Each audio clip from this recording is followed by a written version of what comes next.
4 August 2024 যখনও Hasina পলায়নি, দেখলেন তো গণশত্রু সময় টিভি আছে, 71 টিভিও আছে। গণভবন দখল করছিলাম, হাসিনাও পলাইছিল, কিন্তু ওরা আছে। এই এক জায়গায় গোটা 2 বছরের হিসাবটা ধরা পড়ে। সময় টিভি আর 71 টিভি টিকে যাওয়াই প্রমাণ করে আমরা হাসিনাকে হটাইছি, কিন্তু হাসিনার শাসনকে, তার প্রতিষ্ঠানগুলোকে হটাইতে পারি নাই, সরাইতে পারি নাই। আজ হাসিনার পলায়নের 2য় বর্ষপূর্তি। আজ থেকে ঠিক 2 বছর আগে হাসিনা হেলিকপ্টার করে পলাইছিল, আর 2018 সালের এই একই দিনে, এই হতভাগা 5ই আগস্ট, হাসিনা তার পিছে ডিজিএফআই লাগাই দিছিল। এই হতভাগারে দেশ ছাড়তে হয়েছিল।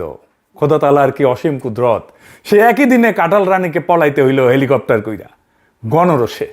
আমি দেশে ফিরতে পারবো ইনশাল্লাহ, কাঁঠাল রানীর কব্বর দেশের মাটিতে হবে না। আজকের দিনে আমাদের হিসাব করতে হবে কি কি অর্জন করলাম এই 2 বছরে, আর কি কি করতে পারি নাই, করা উচিত ছিল। আসেন সেই হিসাবের খাতা খুলে দেখি। আমাদের অর্জন যে একেবারে নাই তা না।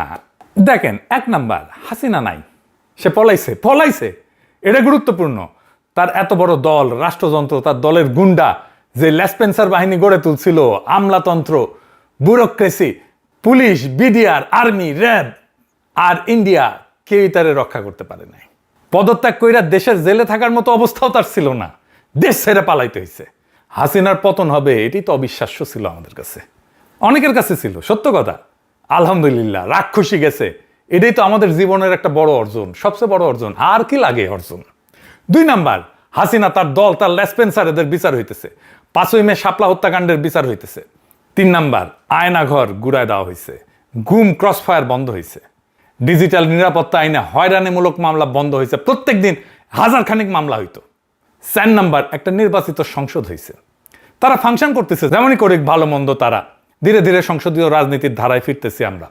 5 নাম্বার, বাংলাদেশ তার শত্রুরে চিনতে পারছে, ফন্দের আলো আর দিল্লি স্টার রে চিনতে পারছে। বাংলাদেশে ইন্ডিয়ান স্বার্থ, মিডিয়া, আর্ট, কালচার আর এলিট সুশীলপনার মধ্যে দিয়া কিভাবে ফাংশন করে সেটা বুঝতে পারছে। সায়ানাত, উদিচি, সিপিবি, বাম, এই সমস্ত মিলা ছদ্মবেশে যে আওয়ামী লীগের দোকান চালায় সেটা চিনতে পারতেছে। সবচেয়ে বড় কথা, ধানমন্ডি 32 নাম্বার মাটির সাথে গুড়ায় দেওয়া হয়েছে। এডিটর সাহেব, ব্যান্ড পার্টি বাজার।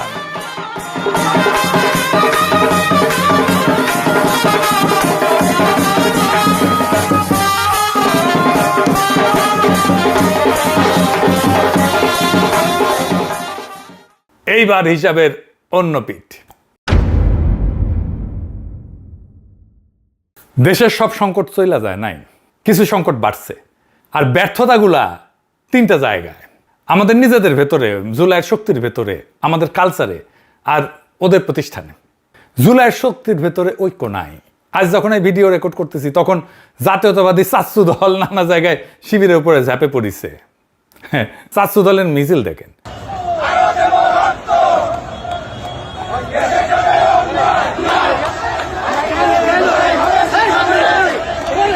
এডিটর সাহেব, বড় কইরা দেখান। এডিটর সাহেব, এটা নাকি ছাত্র যুবদল নেতা নয়, হেলমেট পরে নামিছে, হাতে লাঠি, আবার সে হেলমেট, ছাত্রলীগের হেলমেট, শুধু চেহারাটা বদলাইছে।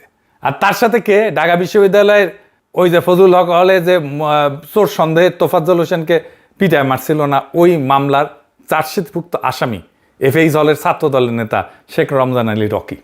দেখেছেন? তাহলে তোফাজ্জলকে পিটায় মারছিল কারা দেখেছেন? হাসপাতালে যে হামলা করেছে, ঠিক জুলাই ছাত্রলীগ যেমন করেছিল। অক্ষরে অক্ষরে একই স্ক্রিপ্ট, শুধু পতাকার রংটা বদলাইছে। জুলাইয়ের শহীদ ছাত্রদল নেতা ওয়াসিম, যাকে সবাই ভালোবাসত, আমাদের অত্যন্ত প্রিয় মুখ, খোদা তাআলা তাকে বেহেশত নসিব করুক। আজ সেই ওয়াসিম, যেই মানুষটাকে ভালোবাসত, যার আদর্শে উদ্বুদ্ধ ছিল, আজ সেই মানুষটাকে বেরবিতে, রোকেয়া বিশ্ববিদ্যালয় রংপুরে অপমান করা হয়েছে।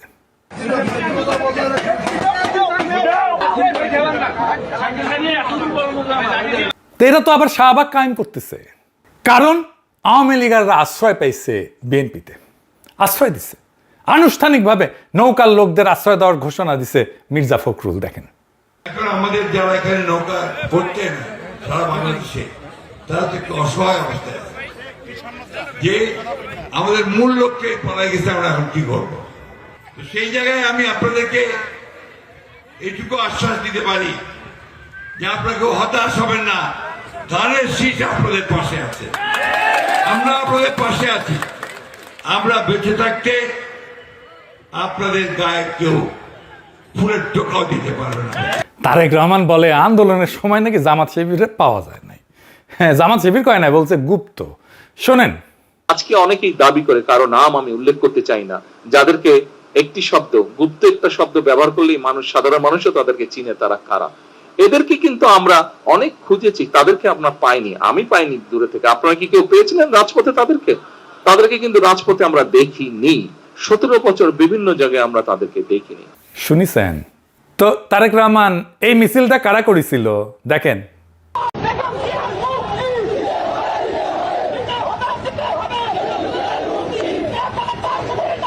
দেখিছেন বিএনপি কি নিজে খালেদা জিয়ার মুক্তি চেয়ে এই সাইজের একটা মিছিল করতে পারছে যেটা শিবির করছে, আর আপনারা বলেন তাদের খুঁজে পান নাই?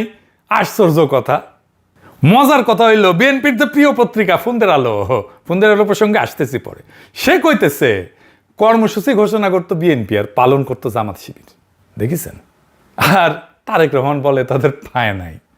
তারেক রহমানের কে সমস্ত স্ক্রিপ্ট লেখা দেয়, আর নাকি তারেক রহমানের ডিমেনশিয়া হয়েছে কে জানে। শাপলা চত্বর কে করছে? মোদী বিরোধী আন্দোলন কে করছে? জামাত শিবির করছে। এখনো পর্যন্ত এই জুলাই নিয়ে যতটুকু পজিটিভ কাজ হয়েছে তার বেশিরভাগই এই শিবির করছে, ইউনিভার্সিটিগুলোতে করছে। যাই হোক, আর একটা অংশে আসি। কালচারালি আমরা জুলাই নিয়ে কতটুকু আগেছি। কালচারালি আমরা এক পাও আগাই নাই। জুলাই কেন হইল, জুলাইয়ের স্পিরিট কি, এই নিয়ে আমরা ইন্টেলেকচুয়ালি, কালচারালি, ফিলোসফিক্যালি এক পাও আগাইতে পারি নাই। আপনি একটু পিছনে ফিরে তাকান। 1971 স্বাধীনতার পরে 2টা ল্যান্ডমার্ক সিনেমা মুক্তি পায়। চাষী নজরুল ইসলামের ওরা 11 জন। এটার মুক্তির তারিখ 11ই আগস্ট 1972। 1971 16ই ডিসেম্বরে বাংলাদেশ স্বাধীন হয়েছে। 8 মাসের কম সময়। সুভাষ দত্তের অরুণোদয়ের অগ্নিসাক্ষী এটা মুক্তি পাইছে 72 নভেম্বরে। 1 বছর হওয়ার আগেই 2টা সিনেমাতে হিউজ লজিস্টিক্স থাকছে, কারণ যুদ্ধের দৃশ্য ছিল, গোলাগুলি ছিল, সেনাবাহিনীর সাহায্য নিতে হয়েছে, আগ্নেয়াস্ত্র নিতে হয়েছে, গুলিগোলা লাগছে চিত্রায়িত করতে। সদ্য যুদ্ধ বিধ্বস্ত শূন্য কোষাগারের একটা দেশ এটা করছে। আর আমরা 2 বছর জুলাই নিয়ে একটা ল্যান্ডমার্ক সিনেমা দাঁড় করাইতে পারলাম না। যদিও 1.5 বছর ধরে ইউনূস সরকারের সাংস্কৃতিক উপদেষ্টা ছিল একজন ডাকসাহিত্যে চলচ্চিত্র নির্মাতা। এই হতেছে আমাদের কালচারাল অ্যাসেট বানানোর হিম্মত। আর এই জন্যই আওয়ামী লীগ জুলাইকে আক্রমণ করার, জুলাইয়ের শক্তিকে আক্রমণ করার সাহস পায়। যেই ঘটনার নিজস্ব স্মৃতি নাই, কালেকটিভ মেমোরি নাই, নিজস্ব ছবি নাই, নিজস্ব বয়ান নাই, তার বয়ান শত্রু লিখে দিবে। তাই হইতেছে, তাই হবে। আর যারা লিখতে পারতো, যারা এটা করতে পারতো, তাদেরকে কাছেই ঘিরতে দেয় নাই, আমারে তো দেশেই যাইতে দেয় নাই। এখন গর্ত থেকে বাইর হইতেছে 111-এর কারিগরেরা, আস্তে আস্তে গর্ত থেকে বাইর হইতেছে। এই যে হোসেনি জিল্লুর মাদার আওয়ামী ফ্যাসিবাদকে ক্ষমতায় আনিছিল 111 কইরা। 111-এর সবচেয়ে ক্ষমতাবান উপদেষ্টা ছিল। এখন বাক্য জারিচ্ছে ইউনূস সরকার নাকি ক্ষমতার লোভ তৈরি করে দিয়ে গেছে ছাত্রদের। এই মতি জিল্লুর গংরা ভাবে জান দিবে তরুণেরা, দরিদ্ররা, মাদ্রাসা ছাত্ররা মজা লুটবে ক্ষমতার তারা। এই একই অপরাধে প্রথম আলোর ভূমিকাও বিশাল। আমি আসিচ্ছি, ব্যাপক অপপ্রচার চালায় ইন্ডিয়া অনুসারী সংবাদ মাধ্যমগুলা 2007-এ 111 করছিল। পটভূমি তৈরি করে দিয়েছিল 111-এর বয়ান তৈরি করে দিচ্ছিল। 111-এর সরকারও ছিল তারা। আজ তারা সবাই মিলে ষড়যন্ত্রের নতুন জাল বিস্তার করতেছে। এই ধরিবাজ হোসেন জিল্লুর 2025 সালে সিআইএর নামে প্রতারণাকারী রাষ্ট্রদ্রোহী মামলায় আটক মাসুদ করিম চক্রের সাথে মিলা অন্তর্বর্তীকালীন সরকারের সময় জেনারেল ওয়াকারের উস্কানিতে কুকইরা নতুন একটা তত্ত্বাবধায়ক সরকার বানানোর ষড়যন্ত্রে লিপ্ত ছিল। প্রফেসর ইউনূসের সরকারে ঢুকতে না পাইরা এই শেয়ালের খাইশ হয়েছিল ক্ষমতার মসনদে বসার। হারাম জাদারে যেখানে পাবেন হাড্ডি গুঁড়া করে দেবেন, একেবারে গুঁড়া করে দেবেন। এই বুড়া যেন এই বুড়াকালে মাজার হাড্ডি ভাঙার জন্য হাগামতা যেন করতে না পারে। এই গণশত্রুর চিনা রাখেন এডিটর সাহেব, এটা সিল মেরে দেন। গণশত্রু আর জাউরা সিল মেরে দেন। এবার আসেন ফুন্দের আলোর শয়তানি দেখি। এই ফুন্দের আলো কয়দিন আগে আয়নাঘরের কথিত বন্দিশালা কইছে। কি সাহস দেখেন! এরা জুলাই আন্দোলনরা জঙ্গির আক্রমণ মানায় দেবে ভুল কইরা। তারপর জনতার তীব্র প্রতিক্রিয়া টের পেয়ে বিন্দু মাত্র ব্যাখ্যা ছাড়া নীরব মুছে ফেলে। ঠিক যেমন ভুলবশত মেজর জাহিদের মতো বহু নিরীহ মানুষকে জঙ্গি তকমা দিয়ে দুনিয়া থেকে মুছে ফেলার খেলায় শরিক হয়েছিল। কি হয়েছিল মেজর জাহিদের জানেন? তারিখ ধরে ধরে বলি, মন দিয়া শোনেন।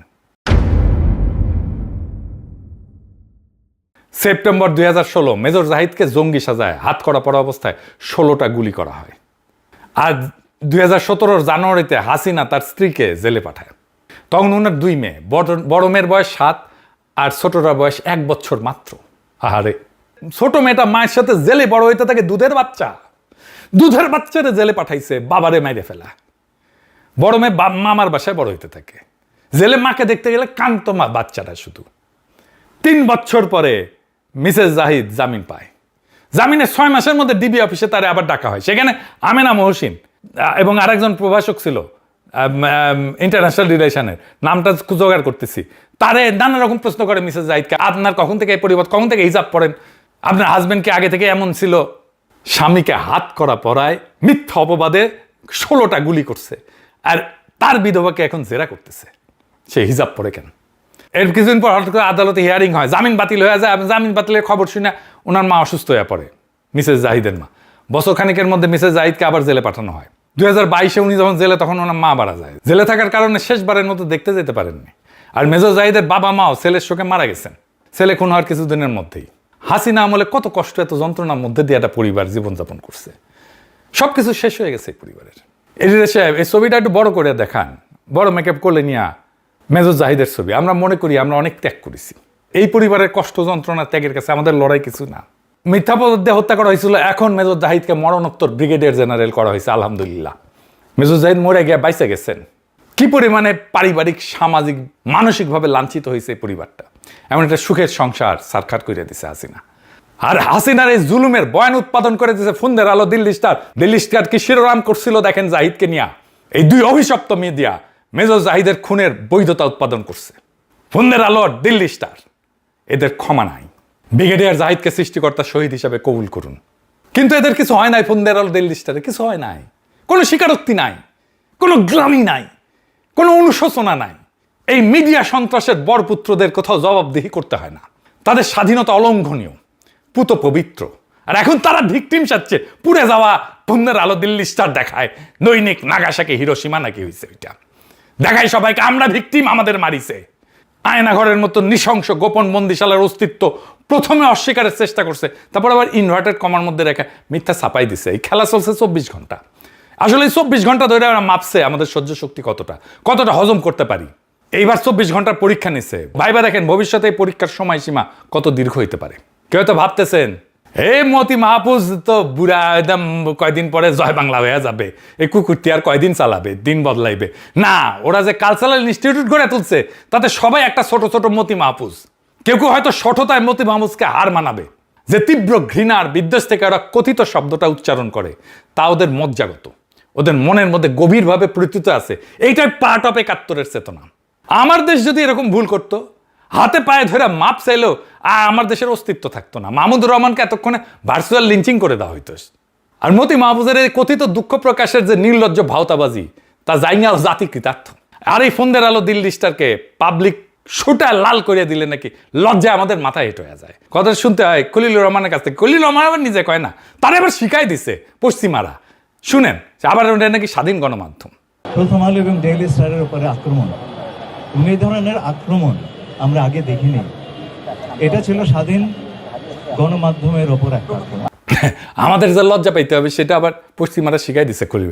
তো খলিল ভাই তো লেখাপড়া জানা মানুষ, আপনারা একটু শিখা, একটু মেলা দিন আগে লেখাপড়া করেছেন, ভুলে বসে আছেন, অথবা বুড়া হয়েছেন জন্য মাথায় ডিমেনশিয়া হয়েছে, আলঝেইমার হয়েছে। আপনার জায়গায় আমি থাকলে পশ্চিমাদের কি কইতাম সেটা শুনে রাখেন। পশ্চিমা তাদের কূটনীতিক এনজিওরা এসে যখন বাক স্বাধীনতা, মত প্রকাশের স্বাধীনতা, সংবাদপত্রের স্বাধীনতা নিয়ে লেকচার মারায়, আমরা তখন তাদের নিজেদের বানানো আইনটা কোনোদিন মনে করাই দিতে পারি নাই।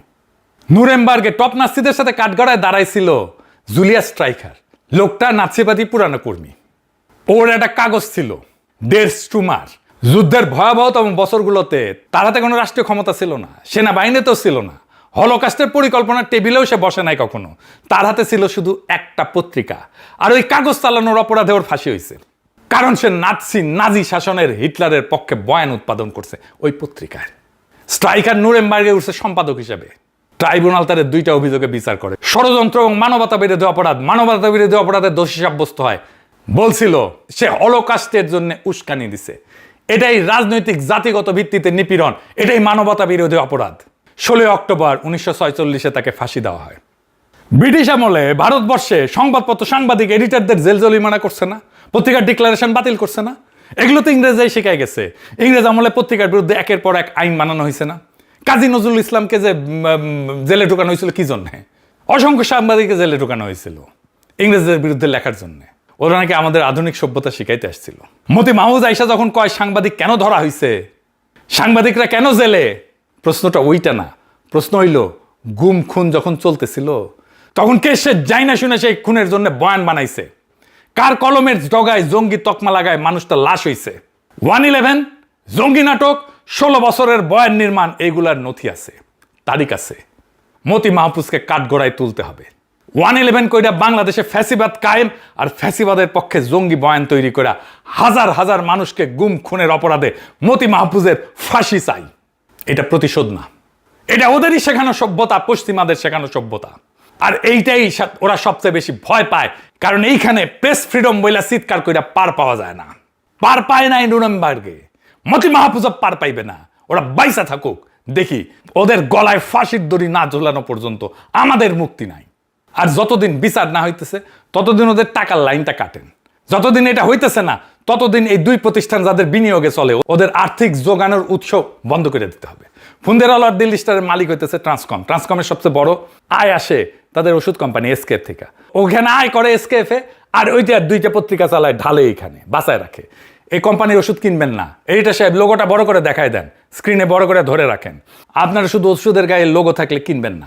ডাক্তার প্রেসক্রিপশন লেখার সময় কইবেন এই এসকেএফ এর ওষুধ আমাদের দিবেন না, অন্য যে কোনো কোম্পানির ওষুধ দেন। ফার্মেসি দিকে বলবেন এই কোম্পানির কোনো ওষুধ আমাদের দিবেন না, খাবেন না, বাসায় থাকলে ফেলে দেন। আর ফুন্দের আলোর সাথে মিলে আর একটা কোম্পানি অ্যাওয়ার্ড দেয়, মেরিল। এই কোম্পানির কোনো পণ্য কিনবেন না।